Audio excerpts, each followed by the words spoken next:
नमस्कार, देवश्री किचनमध्ये आपल्या सर्वांचं स्वागत आहे। मस्त असा बाहेर पाऊस चालू आहे आणि कडक चहा बरोबर गरमागरम भजी असतील तर क्या बात आहे। आणि आपल्या सगळ्यांची आवडी कांदा भजी म्हणजेच आज मी खेकडा भजी कशी करायची ते दाखवणार आहे। चवीला एकदम भन्नाट लागणारी आणि त्याचबरोबर कुरकुरीत आणि क्रिस्पी भजी आज मी तुम्हाला कशी करायची ते दाखवणार आहे। करायला अगदी सोपी आहे, झटपट होणारी आहे। त्याचबरोबर पावसाळ्यामध्ये तर भजी सर्वांनाच आवडतात, पण खास करून कांदा भजी मात्र जवळजवळ सगळ्यांनाच आवडतात। तर ही कांदा भजी म्हणजेच खेकडा भजी अगदी मस्त आणि सोप्या पद्धतीने कशी करायची ते आज मी तुम्हाला दाखवणार आहे। या रेसिपीमध्ये भजी कुरकुरीत कशी करायची, त्यामध्ये कोणता पदार्थ घालायचा, अशा खूप साऱ्या टिप्स यामध्ये मी दिलेल्या आहेत। तुम्ही ही रेसिपी पूर्ण पहा। रेसिपी आवडल्यास देवश्री किचनला सबस्क्राइब करायला विसरू नका। त्याचबरोबर या पावसाळ्याच्या रेसिपी तुम्हाला कशा वाटतात ते कमेंट करून मला नक्की सांगा। या अगोदर तुम्हाला मी मिरची बटाटा वडे कसे तयार करायचे ते दाखवलेलं आहे। मस्त आणि सोपी रेसिपी आहे, त्याची लिंक मी खाली डिस्क्रिप्शन बॉक्स मध्ये दिलेली आहे, तुम्ही नक्की पाहू शकता। चला तर मग वेळ न घालवता रेसिपीला सुरुवात करूया।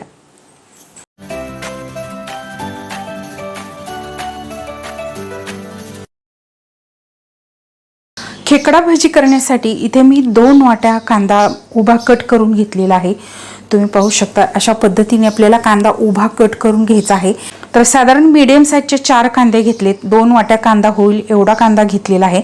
त्यासाठी आपल्याला लागणार आहे 1 वाटी बेसन, 2 चमचे तांदळाचं पीठ, बारीक चिरलेली कोथिंबीर, हिरव्या मिरच्या। या हिरव्या मिरच्या मी मधून कट करून घेतलेल्या आहेत, कारण या मिरच्या आपण तळून घेणार आहोत। जर तुम्ही अशी मिरची न फोडून जर तुम्ही तळली तर ही मिरची तेलामध्ये फुटण्याची शक्यता असते, म्हणून शक्यतो मिरचीचं असं पोट फोडायचं आणि नंतरच मिरची तळून घ्यायची। शक्यतो यामध्ये मीठ भरून जर तुम्ही मिरची तळून घेतली तर चवीला मिरची एकदम मस्त लागते। आणि चवीनुसार लाल तिखट, चवीनुसार मीठ, थोडीशी हळद आणि अर्धा चमचा आपल्याला ओवा लागणार आहे। तर सुरुवातीला आपण या कांद्याला मीठ लावून चोळून घेऊयात। मीठ लावून चोळून घ्यायचं म्हणजे नक्की काय करायचं तर कांदा आपल्याला असा फोडून घ्यायचा आहे आणि नंतर यावरती मीठ घालायचं आहे। तर आता आपण तुम्ही पाहू शकताय अगदी थोडासा चोळा की लगेच मोकळा होतो कांदा। तर अशा पद्धतीने देठ काढून घेतल्यामुळे लगेच कांदा व्यवस्थित मोकळा सुटसुटीत होतो। जेवढा आपल्या भजींना मीठ लागणार आहे त्यानुसार तुम्ही यामध्ये मीठ घालू शकता। आता हे मीठ आपण व्यवस्थित या कांद्याला चोळून घेऊयात। थोडंसं हलक्या हलक्या हाताने हा कांदा असा चोळून घ्यायचा, म्हणजे काय होतं की मीठ टाकल्यामुळे या कांद्याला छान पाणी सुटतं आणि आपल्याला यामध्ये दुसऱ्या पाण्याचा अजिबात वापर करायचा नाही। फक्त या मिठाच्या पाण्यामध्ये आपल्याला बेसनचं पीठ आणि तांदळाचं पीठ भिजवून घ्यायचं आहे, त्यामुळे आपली भजी एकदम मस्त कुरकुरीत होतात। यामध्ये थोडीशी कोथिंबीर घालूया। कोथिंबीर तुमच्या आवडीनुसार तुम्ही घालू शकता किंवा भरपूर जेवढी घालाल तेवढी भजी चवीला एकदम मस्त होतात। अशी कोथिंबीर चोळून घेतल्यामुळे या कोथिंबीरीची चव या भज्यांमध्ये खूप मस्त उतरते। त्यासाठी कांदा जेव्हा आपण चोळतो त्यावेळेस थोडीशी कोथिंबीर सुद्धा घाला। आता तुम्ही पाहू शकता बऱ्यापैकी कांदा असा ओलसर झालाय। तुम्ही माझा हात सुद्धा पाहू शकता पूर्ण ओला झालेला आहे। आणि अशा पद्धतीने आपल्याला हा कांदा थोड्या वेळासाठी बाजूला ठेवायचा आहे आणि नंतर आपण यामध्ये पीठ मिसळणार आहोत। अशा पद्धतीने थोड्या वेळासाठी झाकून जर कांदा ठेवला तर याला भरपूर पाणी सुटतं आणि याच पाण्यामध्ये आपल्याला बेसनचं पीठ ओलं करून घ्यायचं आहे। तर 10 मिनिटासाठी आपण याच्यावरती झाकण ठेवून बाजूला ठेवूया। जवळजवळ 10 ते 15 मिनिटे झालेली आहेत आणि बऱ्यापैकी आपल्या कांद्याला छान असं पाणी सुटलेलं आहे। तुम्ही पाहू शकताय कांदा जर असा पिळून घेतला तर 1-2 असे थेंब खाली पडू शकतात, एवढं आपल्या कांद्याला पाणी सुटलेलं आहे। आता यामध्ये आपण बाकीचं साहित्य मिक्स करून घेऊयात। तर अगदी थोडीशी हळद घालायची, नाही घातली तरीही काही हरकत नाही। चवीनुसार लाल तिखट घालूया, किंवा तुम्हाला लाल तिखट आवडत नसेल तर तुम्ही हिरवी मिरची बारीक चिरून घातली तरीही चालेल। आणि अर्धा चमचा ओवा, या भजींमध्ये ओवा भरपूर घालायचा म्हणजे याची चव खूप मस्त उतरते। आणि आणखी मी कोथिंबीर घालते मस्त। आणि आता सुरुवातीला आपण तांदळाचं पीठ घालूयात। तर साधारण 2 वाटी कांद्यासाठी 2 चमचे तांदळाचं पीठ असं प्रमाण घ्यायचं। आणि 2 वाट्या जर कांदा असेल तर 1 वाटी एवढं तर बेसन आपल्याला लागणारच आहे, पण आपण सुरुवातीला थोडंसं बेसन घालूया आणि हे मिक्स करून घेऊया। लागेल तसं थोडं थोडं आपण यामध्ये बेसन पिठाचा वापर करणार आहोत।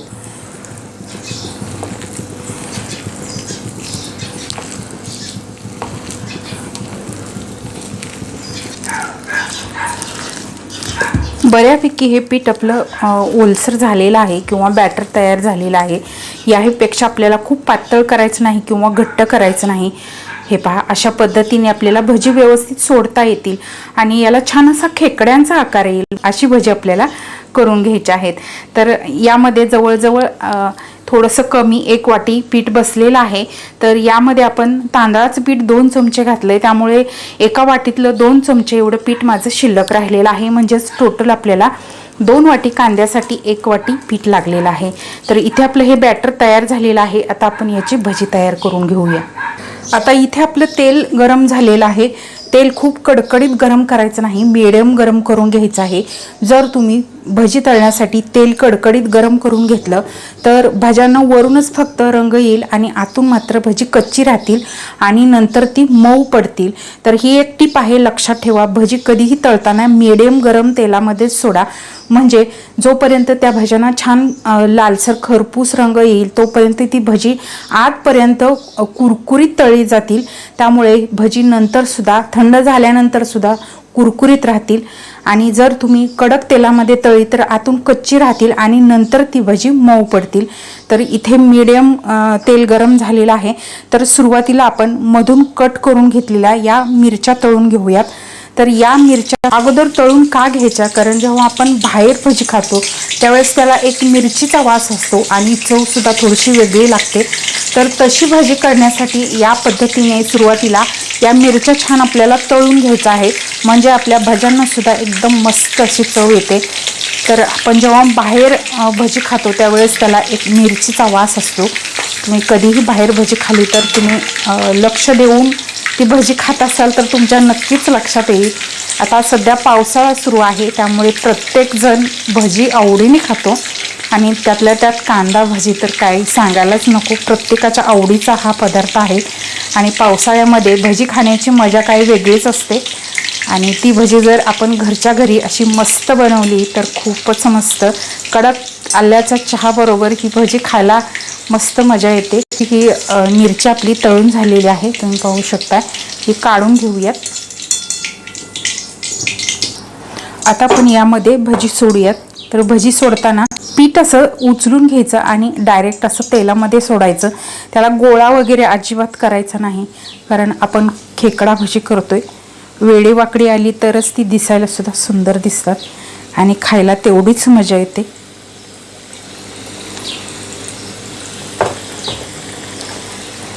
तेल गरम झाल्यानंतर गॅस मीडियम ठेवा, म्हणजे आतपर्यंत भजी चांगली कुरकुरीत तळली जातात. आणि ही खेकडा भजी करताना कधीही बॅटर पातळ करायचं नाही, हलकंसं घट्ट ठेवायचं, म्हणजे या भज्यांना आकार खूप मस्त येतो.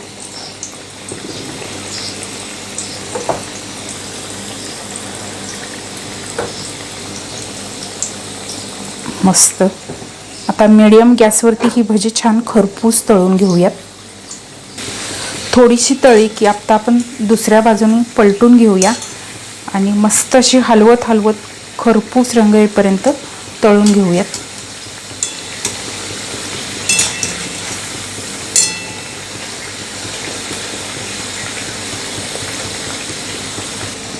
भज्यांना आपल्या मस्त असा खरपूस रंग आलेला आहे. आता आपण हे काढून घेऊयात.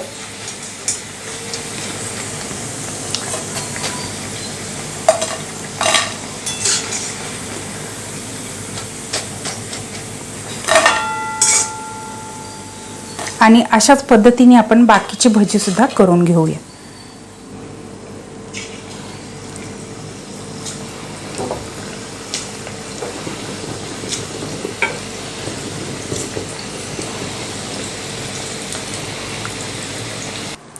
मस्त असा बाहेर पडणारा रिमझिम पाऊस, त्याचबरोबर गरमागरम कडक वाफाळता असा आल्याचा चहा आणि त्याबरोबर गरम गरम कांदा भजी किंवा खेकडा भजी. काय मस्त कॉम्बिनेशन आहे, एकदम फक्कड बेत आहे. तर ही खेकडा भजीची रेसिपी एकदम मस्त आणि सोपी आहे आणि खायला चवीला एकदम मस्त लागतात. वरून एकदम कुरकुरीत भजी होतात, तुम्ही पाहू शकताय. यामध्ये कांद्याचं प्रमाण किती घ्यायचं किंवा पिठाचं प्रमाण किती किती घ्यायचं हे परफेक्ट तुम्हाला दाखवलेलं आहे। एकदम मस्त अशी ही रेसिपी आहे। मस्त चहा बरोबर एन्जॉय करा आणि त्याचबरोबर असा जर बाहेर रिमझिम पाऊस असेल तर मस्तच। तर ही रेसिपी तुम्हाला कशी वाटली कमेंट करून मला नक्की सांगा। या रेसिपीला लाईक करा, शेअर करा। त्याचबरोबर तुम्हाला जर माझ्या रेसिपी आवडत असतील, तुम्ही जर माझ्या चॅनलवरती नवीन असाल तर माझ्या चॅनलला सबस्क्राईब करायला विसरू नका। त्याचबरोबर बेल आयकॉनवरतीही क्लिक करा, म्हणजे मी जेव्हा जेव्हा माझ्या रेसिपी अपलोड करेन तेव्हा सर्वात आधी त्याचे नोटिफिकेशन तुम्हाला मिळेल आणि माझे प्रत्येक नवीन आणि पारंपरिक पद्धतीच्या रेसिपी तुम्हाला पाहता येतील। धन्यवाद।